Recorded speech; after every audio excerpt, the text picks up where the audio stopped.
Boa noite, pessoal. Na parte 1 da aula de recomendações nutricionais para adultos e idosos, nós falamos sobre as DRIs, sobre as 4 categorias de referência das DRIs, quais categorias de referência nós devemos aplicar tanto para planejar um cardápio, quanto para avaliar a adequação de consumo alimentar de populações saudáveis, e falamos sobre as DRIs dos carboidratos. Na parte 2 desta aula, a gente vai falar sobre as DRIs das gorduras e das proteínas.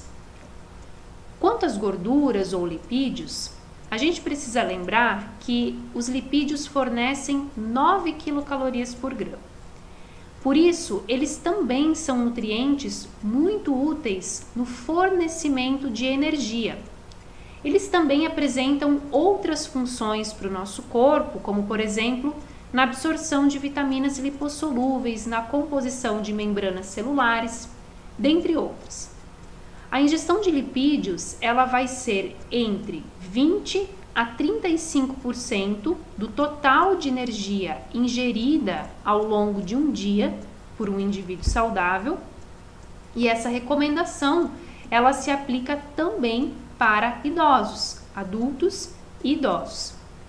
Além disso, nós temos uma recomendação da Sociedade Brasileira de Cardiologia, conforme as suas últimas diretrizes, que a ingestão de lipídios saturados, ela deve ser inferior a 10% do total de energia ingerida na nossa dieta.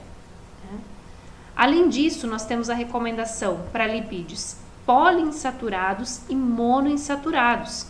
Poliinsaturados, a ingestão deve permanecer entre 5 a 10% e monoinsaturados, uma ingestão aproximada de 15%.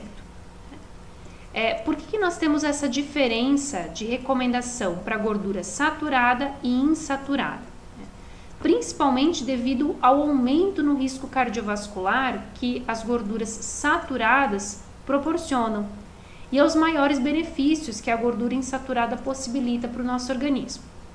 Este assunto de divisão de lipídios saturados, insaturados, benefícios das gorduras insaturadas, também é um assunto bastante longo, por isso que em uma aula específica nós podemos falar somente sobre isso.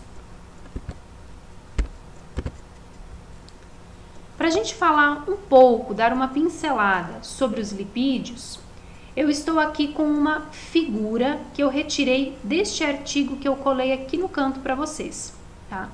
Então, essa figura, possivelmente, ela vai estar um pouco pequena para vocês visualizarem nessa videoaula, por isso eu recomendo que vocês acessem este artigo para vocês irem acompanhando a explicação. Por que essa figura ela é interessante? Porque ela nos traz informações a respeito de 2 tipos de lipídios, os ácidos graxos ômega 6 e os ácidos graxos ômega 3. Ambos são lipídios poliinsaturados. Então, os principais lipídios da série ômega 6 são o ácido linoleico e o ácido araquidônico. E os principais lipídios da série ômega 3 são o ácido alfa-linolênico, o ácido eicosapentaenoico, ou EPA, e o ácido decosaexaenoico, ou DHA. O ácido linoleico, da série ômega 6, ele vai ser precursor dos demais ácidos graxos ômega 6, da mesma forma que o ácido alfa-linolênico, ômega 3, vai ser precursor dos demais tipos de ácidos graxos ômega 3 no nosso organismo. Ambos os tipos, eles vão ter papéis importantes para a nossa saúde. O problema é que o consumo de ácido linoleico, ômega 6, pela população, normalmente é muito maior do que a recomendação. Normalmente há um desequilíbrio no consumo entre ômega 6 e ômega 3 na dieta, o que é muito característico das alimentações, das dietas ocidentais. E este consumo aumentado de ácido graxo ômega 6, ele vai ser responsável pela maior produção de ácido araquidônico nas membranas celulares do nosso corpo, e isso leva à produção de uma série de compostos com ação inflamatória no nosso organismo, como, por exemplo, mediadores, citocinas pró-inflamatórias, prostaglandinas inflamatórias e leucotrienos, principalmente o leucotrieno B4. Os ácidos graxos ômega 3, eles também levam à síntese de compostos inflamatórios no nosso organismo.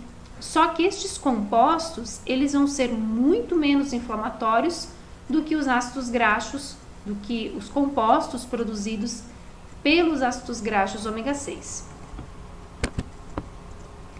Então, quais outras recomendações de lipídios nós temos?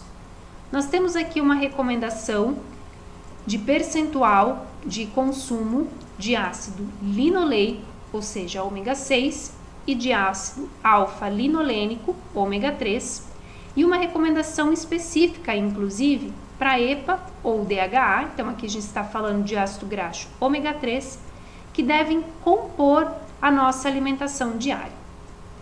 Para complementar, a Sociedade Brasileira de Cardiologia, nas suas últimas diretrizes, também trazem as seguintes recomendações que nós podemos seguir.